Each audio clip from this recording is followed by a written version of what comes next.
भैया के जाते ही भाभी ने मुझे बुलाया। शुभम कहाँ हो, भोजन तो कर लो वरना भोजन ठंडा हो जाएगा। कितना मिठास था उनके आवाज़ में, स्नेह रस से लबलबा। उनके एक एक शब्द से स्नेह, मामत्व, माधुर्य और प्रेम टप टप टपक रहे थे। भाभी की मधुर वाणी को सुनते ही मैं भागता हुआ उनके पास पहुंचा। चलो भाभी, खाना दो, बहुत जोरों की भूख लगी है। फिर थोड़ा रुक कर, भैया ने खाना खा लिया क्या, मैंने उनसे पूछा। भाभी ने बड़े ही स्नेहिल भाव से जवाब दिया, हाँ खा भी लिया और काम पर भी चले गए। तुम भी जल्दी से खा लो और पढ़ने बैठो। तुम्हारी परीक्षा को अब ज़्यादा समय शेष नहीं। वैसे तुम्हारी पढ़ाई चल कैसी रही है? परीक्षा में किसी प्रकार की कोई समस्या तो उत्पन्न नहीं होगी ना? भाभी ने साशंकित भाव से प्रश्न किया। नहीं भाभी, मैंने पढ़ाई में किसी प्रकार की कोई भी कोताही नहीं की है, अतः परीक्षा में किसी भी प्रकार की कोई समस्या उत्पन्न होने का प्रश्न ही नहीं उठता। आप निश्चिंत रहें। मैंने उनके प्रश्नों का बड़े ही सरलता के साथ सहज भाव से में जवाब दिया। समीर बड़े ही सरल स्वभाव का एक सीधा साधा हंसमुख इंसान था। वह एक प्राइवेट कंपनी में सुपरवाइजर के पद पर कार्यरत था। उसके सानिध्य में कार्य करने वाले सभी कर्मचारी उसे अत्यधिक सम्मान देते और प्यार करते थे, कारण वह हर वक्त सबका भला सोचता, सबको यथोचित सम्मान देता, कर्मचारियों के हित से संबंधित किसी भी कठिन से कठिन परिस्थिति से लड़ जाता। वहाँ कार्यरत प्रत्येक कर्मचारी को वह अपना पारिवारिक सदस्य ही समझता। वैसे भी इस जहान का यह अनोखा रिवाज है कि सम्मान पाने के लिए सम्मान देना निहायत ही जरूरी है। प्यार सर्वथा उसे ही प्राप्त होता है जो दूसरों को प्यार करना जानता हो। सफलता जहाँ इंसान को शांत व सभ्य बना देती है, वहीं असफलता या अतिशीघ्र सफल होने की ललक किसी के सर पे पाँव रखकर उससे आगे निकलने की आकांक्षा इंसान को उग्र बना देती है और इसी स्थिति में इंसान किसी दूसरे का अहित करने तक को उतारू हो जाता है। समीर के कंपनी में रघु नाम का एक ऐसा इंसान भी था जिसे समीर फूटी आंख न भाता। सभी कर्मचारियों से उसका इतना लगाव, उसके प्रति कर्मचारियों के आंखों में दिखने वाले प्रीत के भाव रघु के हृदय को घायल करते। वह हर क्षण इसके अहित की कामना करता। किस तरह समीर का बढ़ता प्रभाव कम हो, इसी जुगत में लगा रहता। जहाँ चाह वहाँ राह। जब हम अपने लिए कोई लक्ष्य निर्धारित कर लें तो उसे पूर्ण करने के रास्ते खुद ब खुद निकल ही आते हैं। और यहाँ समीर कंपनी में कर्मचारियों के हित में तल्लीन रघु के लिए अपने अहित का प्रतिपल कई एक मार्ग प्रशस्त करता जा रहा था। आज मेरे बोर्ड एग्जाम का पहला दिन। भाभी सुबह से ही नहा धोकर घर पे स्थापित देवताओं के सम्मुख मेरे सकुशल परीक्षा के निरतार्थ प्रार्थना में लीन थी। शायद वो पूरी रात जगती ही रहीं, कारण जैसे ही मेरी नींद खुली और घड़ी पे नजर गई, सुबह के 6 बज रहे थे। भैया अभी भी अपने कमरे में सोए हुए थे। मैं धीरे से उठा और रसोई में पानी लेने गया। एक्वागार्ड की मशीन रसोई घर में ही लगी थी। मेरे भैया का मानना था शुद्ध जल स्वस्थ रहने के लिए परम आवश्यक है।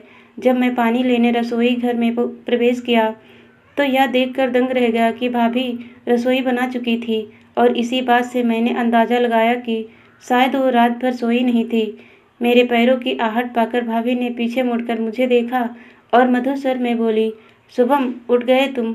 चलो जल्दी जल्दी नित्य क्रिया से निवृत्त हो, नहा धो लो। आज तुम्हारे जीवन का एक अहम दिन है, अतः भगवान के सम्मुख माथा टेक कर उनका आशीर्वाद प्राप्त करना बहुत जरूरी है। तो जल्दी से नहा धो लो और तैयार होकर आ जाओ मेरे पास। भोजन भी तैयार है, पूजा करके भोजन करो और फिर तुम्हारे भैया तुम्हें परीक्षा भवन तक बाइक से छोड़कर ड्यूटी चले जाएंगे। मैं तैयार होकर भाभी के पास पहुंचा और उनके पैरों में गिर पड़ा। भाभी मुझे आशीर्वाद दो, मैं अपनी परीक्षा अच्छे से दूं और अव्वल दर्जे में पास करूं। भाभी ने मेरे सिर पर स्नेह भरा हाथ फेरते हुए उठाया और पुचकारते हुए बोली, अरे पगले, हमारा आशीर्वाद तो सदा तुम्हारे साथ है। तुम्हें जीवन की सारी खुशियाँ प्राप्त हों, तुम जीवन में सफलता के अंतिम शिखर तक पहुँचे, हमारी तो यही कामना है और ईश्वर से बस यही प्रार्थना। अरे पगले, मेरे चरणों में गिरने के बजाय ईश्वर के चरणों में गिरकर अपने सफलतम जीवन के निहितार्थ प्रार्थना करो। उन्होंने बड़े ही मधुर भाव से हमें कहा, भाभी, हमने जब से होश संभाला है तब से आपको और भैया को ही अपना भगवान और अपना इष्ट माना है। मैंने इन कागज़ की तस्वीरों में कभी भी भगवान को जीवंत नहीं देखा, लेकिन आपके और भैया के रूप में साक्षात देवी देवताओं का स्वरूप देखता रहा हूँ। जब भी कहीं ईश्वरीय शक्ति की चर्चा होती है, वहाँ मुझे आप ही दोनों का अक्ष नजर आता है। इसीलिए मैं अपने भगवान के चरणों में पड़ा हूँ। भाभी, आप अपने भगवान की पूजा आराधना कीजिए और मैं अपने। इधर हम दोनों की बातें तर्क वितर्क चल रहा था। उसी बीच पता नहीं कब भैया भी उठकर हम लोगों के समीप ही आ खड़े हुए थे। जैसे ही मैंने अपनी बात समाप्त की और नजरें ऊपर की, भैया भाभी को देखा। उन दोनों के आंखों में आंसू थे, जिन्हें देख मैं तड़प उठा। आप दोनों के आंखों में आंसू क्यों? मैंने आश्चर्य मिश्रित प्रश्न पूछा। ये तो खुशी के आंसू हैं शुभम। भैया ने आंखों से लुढ़क पड़े उन अनमोल मोती के बूंदों को साफ करते हुए बड़े ही स्नेहिल भाव से मेरे सर पे हाथ फेरते हुए कहा। आज समीर के कंपनी पहुंचते ही बड़े साहब का संदेश उसका इंतजार कर रहा था। समीर के आते ही साहब के समझ पेश होने का आदेश उसे किसी सहकर्मी ने बताया। समीर बिना देर किए बड़े साहब के कार्यालय पहुंचा। माहौल बड़ा ही गर्म था। बड़े साहब ने अग्नि नेत्रों से उसे कुछ देर तक घूरते रहने के बाद कड़क स्वर में पूछा, यह ड्यूटी आने का क्या टाइम है? समीर सर झुकाए दोनों हाथ आगे की तरफ सावधान मुद्रा में खड़ा निशब्द खड़ा रहा। हाँ जी, मैं आप ही से पूछ रहा हूँ। अभी तक मैंने सुना नहीं, आपने क्या बोला? समीर कुछ बोलने ही वाला था, तभी फिर से साहब की कड़क आवाज़ दीवारों को थर्राती हुई उसके कानों तक पहुँची। सुना है आजकल कर्मचारियों को हमारे खिलाफ भड़काने का काम भी कर रहे हो। लगता है यहाँ तुम्हारे वक्त पूरा हो चुका है। समीर को बड़े साहब की ये बातें तीर सी चुभी। खुद को बोले बिना रोक ना सका, कारण कभी भी उसने कंपनी के अहित की बात अपने जहन में आने ना दिया। हमेशा ही कंपनी के हित निहितार्थ कार्यरत रहा। सर, आपके खिलाफ कर्मचारियों को भड़काने की बात मैं सपने में भी नहीं सोच सकता। सर, किसी न किसी को जरूर कोई ना कोई गलतफहमी हुई है जो आपसे ऐसी बात कर गया। रही बात देर से आने की, तो आज से मेरे छोटे भाई शुभम का बोर्ड एग्जाम प्रारंभ हुआ है और उसे ही परीक्षा भवन तक छोड़ने के कारण देर हो गया। मैंने आपका फ़ोन ट्राई किया था, किंतु नेटवर्क बिजी होने के कारण आपसे बात ना हो सकी। आज शुभम का परीक्षा परिणाम घोषित हुआ। वह प्रथम श्रेणी में उत्तीर्ण हुआ। घर में त्योहार जैसा माहौल है। आज समीर और संगीता की खुशी का कोई ठिकाना नहीं है। दोनों शुभम को साथ लेकर मंदिर गए, पूजा अर्चना की और फिर मिठाई के दुकान से मिठाई ली गई ताकि सभी मोहल्ले वालों को खिलाया जा सके। घर पे एक भव्य दावत का प्रबंध हुआ, जिसमें समीर के कंपनी से कुछ सहकर्मी, मोहल्ले के कुछ गणमान्य व्यक्ति, कुछ अतिथि टाइप लोग, बाकी शुभम के यार दोस्त। दावत में उपस्थित सभी सदस्यों का बड़े ही गर्मजोशी के साथ स्वागत सत्कार किया गया। समय की अपनी गति है, किसी के लिए भी किसी भी सम या विषम परिस्थिति में यह कदापि नहीं रुकता।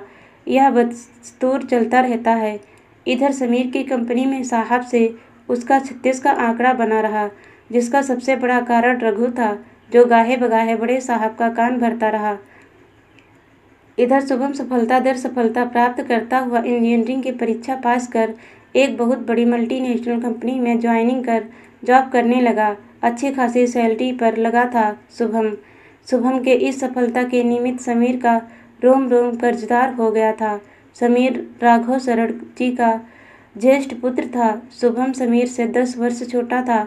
इस अंतराल में उनके 2 पुत्र और 3 पुत्रियां हुईं, किंतु सब भगवान को प्यारी हो गई। शुभम घर में सबका लाडला था। समीर के लिए शुभम एक एम्बिशन था। वह उसे खुद को बेचकर भी सफलता के आसमान पर बिठाना चाहता था और इस शुभ कार्य में संपूर्ण रूप से समर्पित भाव से सहयोग देने वाली उसे संगीता जैसी पत्नी मिली थी।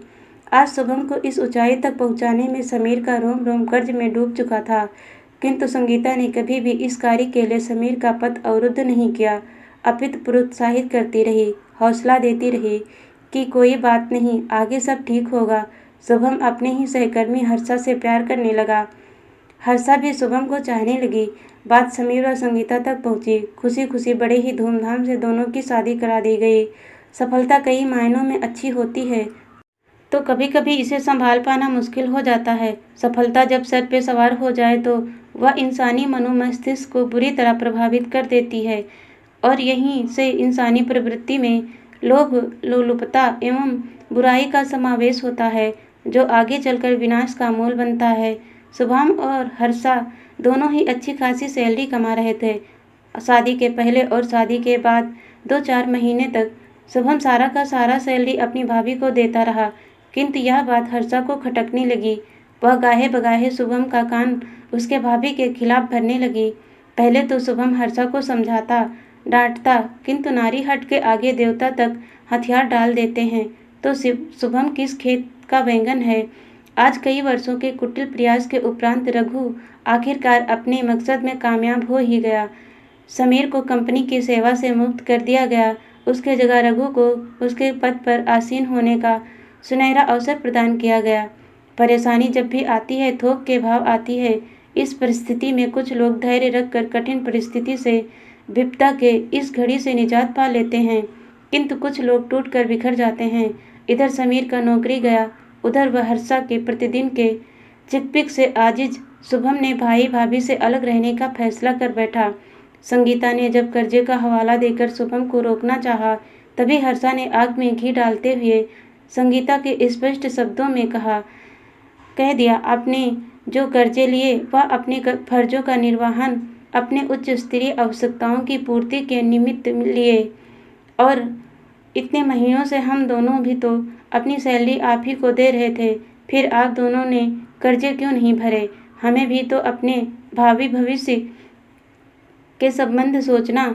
कब तक आप दोनों का कर्ज भरते रहेंगे। सब कुछ खत्म हो चुका था। साथ ही साथ समीर व संगीता के द्वारा किया गया इतने वर्षों का तपस्या भी विफल हो गया था। कर्जदारों ने जीना हराम कर रखा था। समीर पूर्णतः टूट गया था। आज वह समझ नहीं पा रहा था संपूर्ण जीवन भलाई करते रहने का आखिर यह कैसा फल है। वीडियो देखने के लिए धन्यवाद दोस्तों।